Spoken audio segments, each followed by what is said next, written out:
साथियों नमस्कार। आजकल दो नामों की चर्चा बहुत है, एक खालिस्तान और एक कट्टर खालिस्तानी समर्थक अमृतपाल सिंह। अमृतपाल सिंह का अगर आप हुलिया देखें, उसका लुक, उसकी कदकाठी को देखें तो ठीक संत जरनैल सिंह भिंडरावाला से मिलता हुआ। हाँ, वही जरनैल सिंह भिंडरावाला जो एक समय में कट्टर खालिस्तानी समर्थक हुआ करता था, जिसने राज्य सरकार ही नहीं बल्कि उस समय की केंद्र सरकार के नाक में भी दम करके रखा था। केंद्र सरकार तक उसको पकड़ने में हिचकिचाती थी, उसको गिरफ्तार करने में हिचकिचाती थी, वही जरनैल सिंह भिंडरावाला। उसके बारे में भी बात करेंगे इस वीडियो में, लेकिन हम लिए चलते हैं अभी जो अमृतपाल सिंह का बयान था। क्या कहा था उसने? उसने कहा था कि पिछले 500 सालों से हमारे पूर्वजों ने इस मिट्टी के लिए खून बहाया है, इसलिए इस पर हमारा हक है। खालिस्तानी समर्थक अमृतपाल सिंह के बयान। अब बात खालिस्तान की करते हैं। खालिस्तान का मतलब क्या होता है? खालिस्तान का मतलब है खालसे की सरजमीन। और खालसा क्या है? खालसा सिख धर्म में जो विधिवत रूप से दीक्षा प्राप्त जो अनुयायी हैं, उनका एक सामूहिक रूप है खालसा। और खालसा पंथ की जो स्थापना की थी सिख धर्म के अंतिम और 10वें गुरु श्री गुरु गोविंद सिंह जी ने 1699 में खालसा पंथ की स्थापना करी। अगर सिख धर्म की बात करें तो सिख धर्म की जो शुरुआत की 15वीं सदी में गुरु नानक देव जी ने की। और सिख धर्म के अगर हम धर्म ग्रंथ की बात करें तो उनका धर्म ग्रंथ है श्री गुरु ग्रंथ साहिब, या इसे दसम ग्रंथ भी कहा जाता है। और इनका जो धार्मिक स्थान है उसे गुरुद्वारा के रूप में जाना जाता है। ये सिख धर्म की मोटी मोटी बातें थी, इसको आप जानते हैं। आइए हम चलते हैं खालिस्तान की ओर। अब आपको बताते हैं कि सबसे पहले खालिस्तान का जिक्र कहाँ पर हुआ, खालिस्तान जो शब्द है उसका जिक्र कहाँ पर हुआ। बात 1940 की है। 1940 में एक किताब लिखी जाती है जिस किताब का नाम खालिस्तान था, और उसी किताब में पहली बार खालिस्तान नाम का जिक्र होता है। और 1940 में ही एक चीज़ और होती है, मुस्लिम लीग का लाहौर अधिवेशन। उस अधिवेशन में एक रेजोल्यूशन पास किया जाता है कि पाकिस्तान एक अलग देश के रूप में उसकी मांग की जाती है।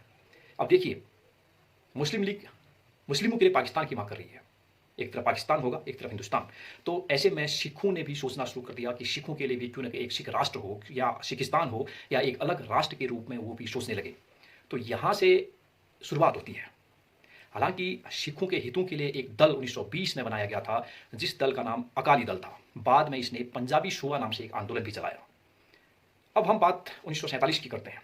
1947 का साल आज़ादी का साल, भारत को आज़ादी मिली, अंग्रेज भारत छोड़ के चले गए, और भारत और पाकिस्तान के रूप में दो देशों का जन्म होता है। मुसलमानों के लिए पाकिस्तान और हिंदुस्तान तो वैसे धर्मनिरपेक्ष था, लेकिन हिंदू बहुल जो देश था। ऐसे में सिखों को ये सोचना पड़ गया, तो सिखों ने सोचना शुरू कर दिया क्यों न सिखों के लिए भी एक अलग राष्ट्र की मांग शुरू की जाए।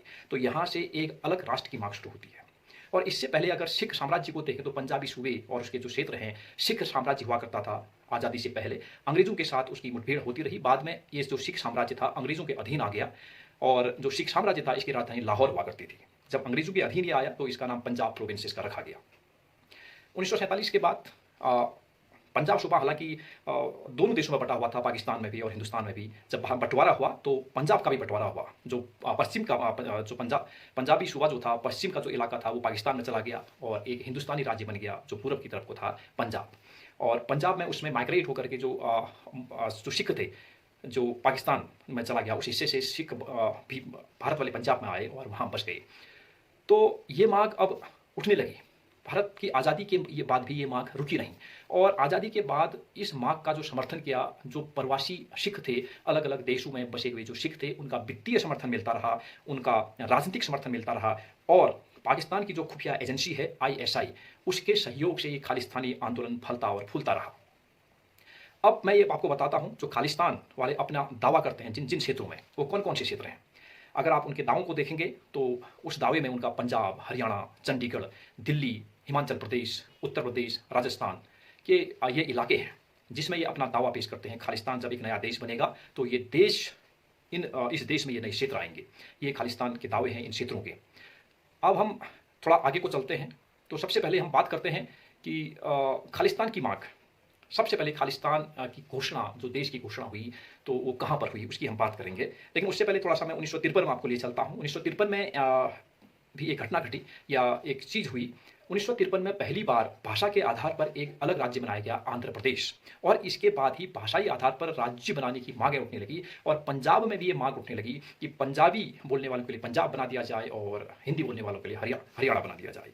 हालांकि ये मांग 1966 में जाकर के पूरी हुई। 1966 में दो नए राज्य, पंजाब को दो हिस्सों में बांट दिया गया। एक आपका पंजाबी बोलने वालों के लिए पंजाब और हिंदी बोलने वालों के लिए हरियाणा। अब हम बात करते हैं खालिस्तान जब एक देश के रूप में इसकी घोषणा हुई। 1971 की बात है, 13 अक्टूबर 1971 की बात।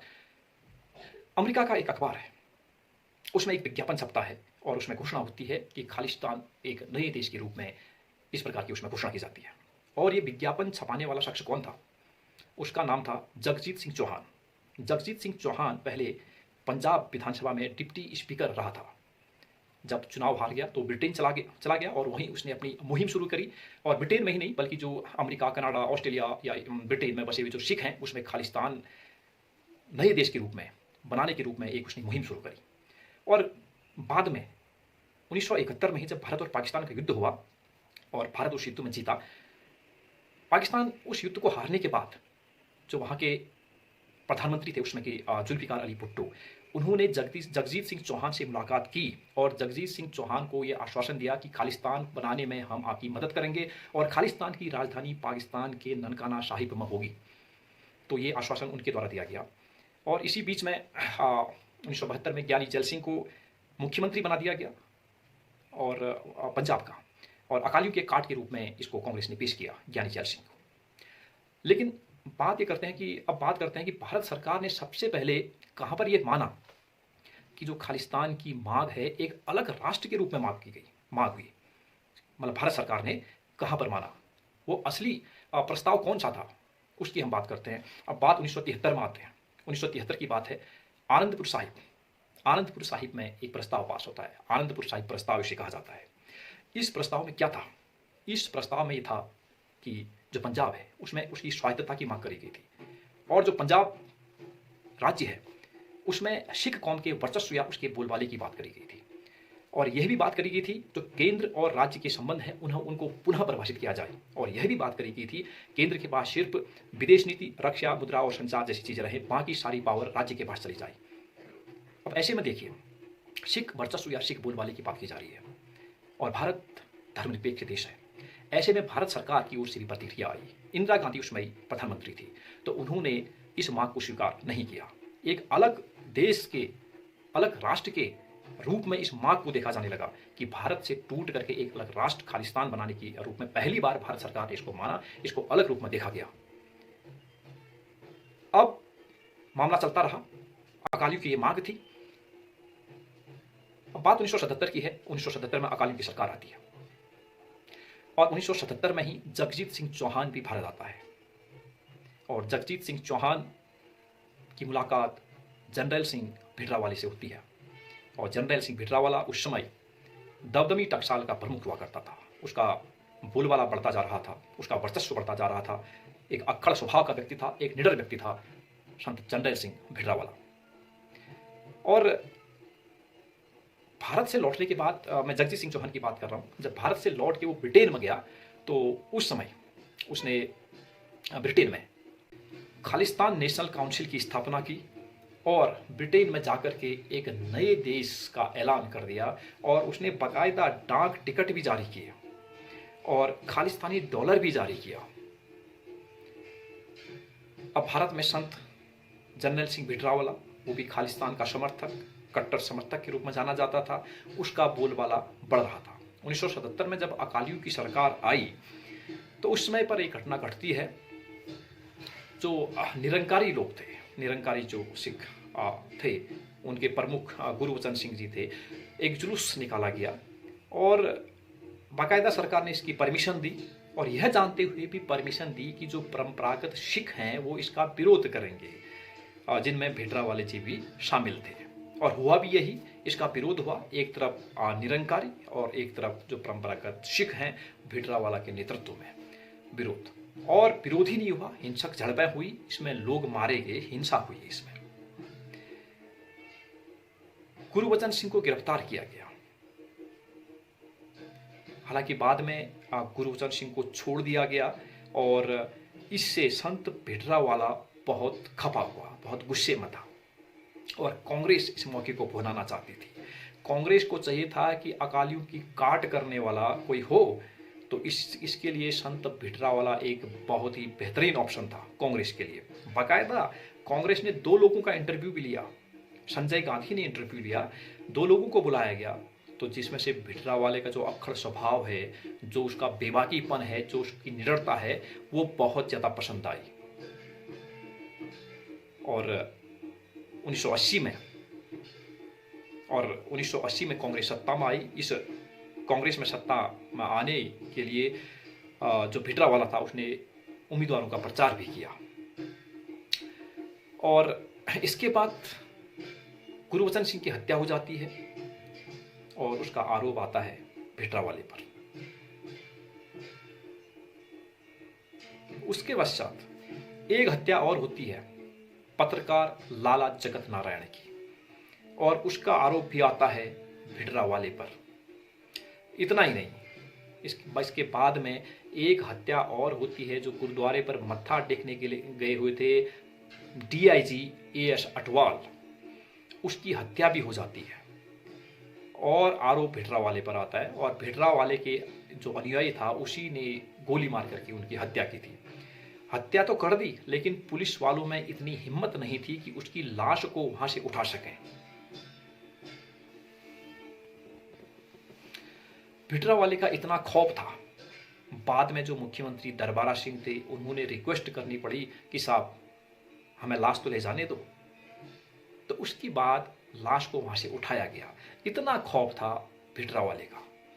तो आप समझ सकते हैं भिटरावाला कितना अक्खड़ और किस स्वभाव का व्यक्ति हुआ करता होगा। और खालिस्तान युद्ध मोर्चा नाम से उसने आंदोलन छेड़ा हुआ था, और युद्ध मोर्चा जो आंदोलन था उसका जो धर्म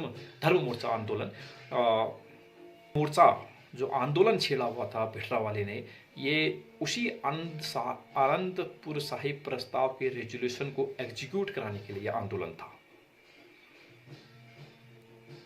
और जो सिलसिलेवार ये हत्याएं हो रही थी इसमें भिटरावाले का नाम आ रहा था और भिटरावाले को गिरफ्तार कर लिया गया। हालांकि गिरफ्तारी ज़्यादा दिन तक नहीं रही, 1-2 दिन बाद भिटरावाले को छोड़ दिया गया। और जैसे ही वो बाहर आया और वो कांग्रेस के खिलाफ मुखालफत करने लगा, बोलने लगा, और अपनी जो कट्टर खालिस्तानी सोच थी उस दिशा में आगे बढ़ने लगा, खालिस्तान बनाने के लिए एक नए राष्ट्र के रूप में। और 1983 में ही दिसंबर में उन्होंने जो पंजाब में जो अमृतसर में स्वर्ण मंदिर है उस पर कब्जा कर लिया। अपने जो अनुयायी हैं उनके साथ, हथियारों के साथ, गोला बारूदों के साथ वहां पर बैठ गया। अब सरकार के लिए टेंशन थी कि ऐसे में क्या किया जाए। एक तरफ जो खालिस्तानी उग्रवादी लोग हैं वो बैठे हुए हैं अमृतसर स्वर्ण मंदिर में, और दूसरी तरफ उनको वहां से निकालना भी है। और भिटरावाले ने ये तय कर लिया था कि हम किसी भी सूरत पर हम अमृतसर स्वर्ण मंदिर को नहीं छोड़ेंगे। फुल एंड फाइनल जो डिसीजन होगा यहीं से होगा। बहुत सारे लोग उनसे मिलने गए, उनसे समझाने गए, बहुत सारे पत्रकार, कुलदीप नैयर, सतीश जैकब, बहुत सारे लोग उनसे मिलने गए। यहाँ तक कि जब 1981 में जब लाला जगत नारायण की हत्या होती है, स्वर्ण सिंह उस समय जो रक्षा मंत्री भी हुआ करते थे वो भी उनसे मिलने गए। कांग्रेस सरकार में रक्षा मंत्री रहे थे, वो उनसे मिलने के बातें रखी, लेकिन किसी की भी बात भिटरावाले ने नहीं मानी। और भिटरावाले को एक ही सुर था कि एक अलग देश खालिस्तान का जन्म होना चाहिए। और लास्ट में बिल्कुल ये तय कर लिया था कि भिटरावाले ने अगर जाएगी तो भिटरावाले की लाश जाएगी, यहाँ से जिंदा नहीं जाएगी। अंततः इंदिरा गांधी ने आदेश कर दिए सेना को कि आप जाइए और अमृतसर जो स्वर्ण मंदिर है, जो उग्रवादियों ने उसको अपना कब्जे में ले रखा है, उसको आप छुड़ाइए। और जो ऑपरेशन चलाया गया उसको operation blue star code word दिया गया। ऑपरेशन ब्लू स्टार नाम से आर्मी ने ऑपरेशन चलाया। और 6 जून की रात को जब देर शाम भिटरावाले का शव मिला तब जाकर के वो ऑपरेशन वहाँ पर समाप्त हुआ। इसमें दोनों ही तरफ से लोग मारे गए, उग्रवादी भी मारे गए और सैनिक भी इसमें मारे गए। तो क्या अब इसके बाद खालिस्तान का जो आंदोलन था वो समाप्त हो गया? नहीं, ऐसा नहीं है। उसके बाद भी पूरे 1 दशक तक ये आग वहाँ लगती रही। और इसके तुरंत बाद जब ऑपरेशन ब्लू स्टार हुआ तो इसी का एक नतीजा था कि जो खून खराबा वहाँ पर सरकार ने किया या इंदिरा गांधी के आदेश से वहाँ पर हुआ, तो इसका खामियाजा भी इंदिरा गांधी को भुगतना पड़ा और इंदिरा गांधी को 31 अक्टूबर 1984 को गोली मार करके हत्या कर दी गई और उन्हीं के सिख बॉडीगार्ड्स ने। इसके बाद पूरे दिल्ली में और दिल्ली के आसपास के शहरों में सिख दंगे होते हैं, बहुत सारे सिख लोगों की वहाँ पर नरसंहार किया जाता है। इंदिरा गांधी के मरने के बाद राजीव गांधी प्रधानमंत्री बनते हैं और राजीव गांधी और अकाली दल के जो अध्यक्ष थे हरचंद सिंह लोंगोवाल, इनके बीच में एक समझौता होता है जिसे पंजाब समझौता कहा जाता है और अमन कायम करने की दिशा में एक महत्वपूर्ण समझौता माना जाता है। और बहुत सारी बातें जैसे चंडीगढ़ पंजाब को दे दिया जाएगा और जो सीमा विवाद है हरियाणा और पंजाब का, इसके लिए एक अलग से आयोग की नियुक्ति की जाएगी। जो पानी का विवाद है रावी सतलज ब्यास नदी का जो बंटवारा है, इसके लिए भी एक ट्रिब्यूनल की व्यवस्था की जाएगी। और भी बहुत सारी बातें थी। जो पीड़ित लोग थे वहाँ पर उग्रवाद से, उनके साथ अच्छा सलूक किया जाएगा और उनको मुआवजा दिया जाएगा। लेकिन ये सब कुछ हुआ नहीं। इस बीच में जो उग्रवाद को दबाने में पुलिस ने भी बहुत ज्यादतियाँ की, पुलिस पर ऐसे आरोप यहाँ पर लगते हैं और मानवाधिकारों का उल्लंघन भी वहाँ खूब हुआ। बहरहाल उग्रवाद को दबाने का काम सरकार करती रही और 1992 में चुनाव भी होते हैं, लेकिन महज केवल 24% वहाँ पर मतदान होता है। जब 1995 में लगभग उग्रवाद का खात्मा कर दिया जाता है, तो उसके बाद 1997 में जो चुनाव होते हैं, अकाली दल और भाजपा के गठबंधन को बड़ी जीत मिलती है और वहाँ पर उनकी सरकार बनती है। तब से पंजाब अमन चैन के रास्ते पर है, धर्मनिरपेक्षता के रास्ते पर है, विकास के मुद्दे वहाँ पर हावी हैं और लगातार हावी रहेंगे। लेकिन फिर भी जो लोगों के मन में खालिस्तानी जो समर्थक है, जो कट्टर समर्थक हैं, उनकी जो दबी हुई आग है, उसकी चिंगारी कभी न कभी निकलती रहती है और अमृतपाल सिंह भी उसी चिंगारी का हिस्सा है। ये थी जानकारी खालिस्तान और जो खालिस्तानी समर्थकों की है उनकी संक्षिप्त जानकारी। आपने मुझे सुना, आपका बहुत बहुत धन्यवाद। अगर आपको जानकारी पसंद आती है तो इस चैनल को आप सब्सक्राइब, शेयर और लाइक जरूर करिएगा। बहुत बहुत धन्यवाद।